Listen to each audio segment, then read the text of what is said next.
Today, I'm here to explain about these questions. Let's start with number 1. Integral 3 cosine x plus 2 sine x dx. So to solve this question, it's better to know these two formula. First one is the integral of cosine dx is sine x plus c, and the integral of sine x dx is negative cosine x plus c. So let me solve this question first. So the first one, 3 cosine x plus 2 sine x dx. Yeah, so you can just do it one by one. So let's start with 3 cosine x. The integral of cosine x is sine x. So you can simply just leave 3 here and sine x. Plus integral of 2 sine x. The integral of sine x is negative cosine x. So it's gonna be negative actually. Negative 2 cosine x plus c. That's all. But it might be a little bit annoying to memorize this equation. So let me explain a little bit about it. So do you know the relationship between integral and derivative? Let me explain. The derivative of, for example, x squared is going to be 2x. On the other hand, let me just change the color here just a little bit. And integral of 2x is going to be x squared. You know what I mean? If you try to have the derivative and if you try to differentiate the function, and if you try to have the integral of the function, it's going back to the original function. So this means if you try to find the derivative, and after that if you try to find the integral, it's going back to the original function. So you can take advantage of this relationship. For example, if you want to find the integral of cosine x, so first of all, I would think like which function's derivative is to make cosine x. So I would think like sine x, probably the derivative of sine x is going to be cosine x. I think you've already known that. So let's have the integral for both sides like this. According to this rule, this one is going to be sine x plus c, and this one just as it is. So you can easily find the first equation, the first formula, the derivative, integral of cosine x dx is sine x plus c. So let's find this one as well. So which function's derivative is going to be sine x, which is cosine x, right? The derivative of cosine x is negative sine x.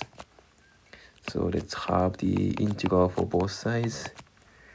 And this one is cosine x plus c equal integral negative sine x dx. So then you can just multiply negative 1 for both sides. It's going to be like this. The integral sine x dx is going to be negative cosine x plus c. That's how you can find the integral of trigonometric functions. Okay, so let's work on one more simple question then. So for example, if you have the function like this,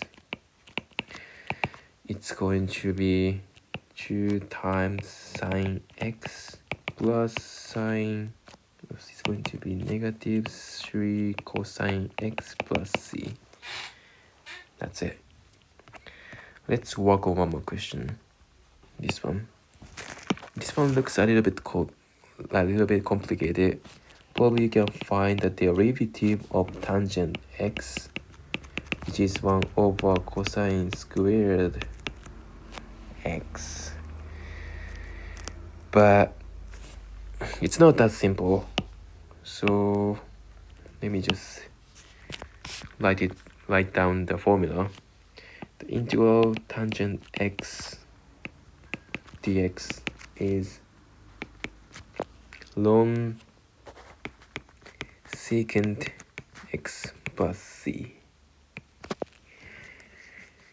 Yeah, it's really tough for you to just find this equation without just knowing it, so it's better to memorize it. So again, let me use this function. So integral tangent x plus 3 sine x dx, it's going to be ln secant x plus, and the integral of sine x is negative cosine x, so it's going to be negative 3 cosine x plus c. That's it. But in the end, before I end it, let me explain out why you can find why this equation makes sense. So let's have the derivative of ln secant x. Do you remember the derivative of ln x is going to be 1 over x? So using chain rule, it's going to be 1 over secant x times the derivative of this one. Secant x is 1 over cosine x. So it's going to be negatives sine x over cosine squared x.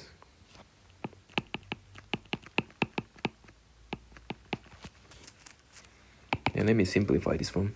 It's going to be actually tangent x.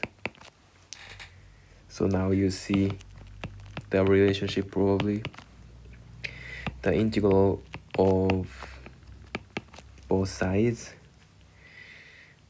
Yeah, oops, sorry.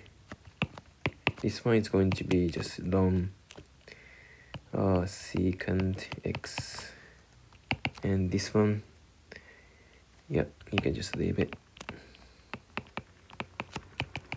That's why the integral of tangent x is going to be ln secant x plus c. It's a little bit complicated, so it's better to just memorize it. Yeah, that's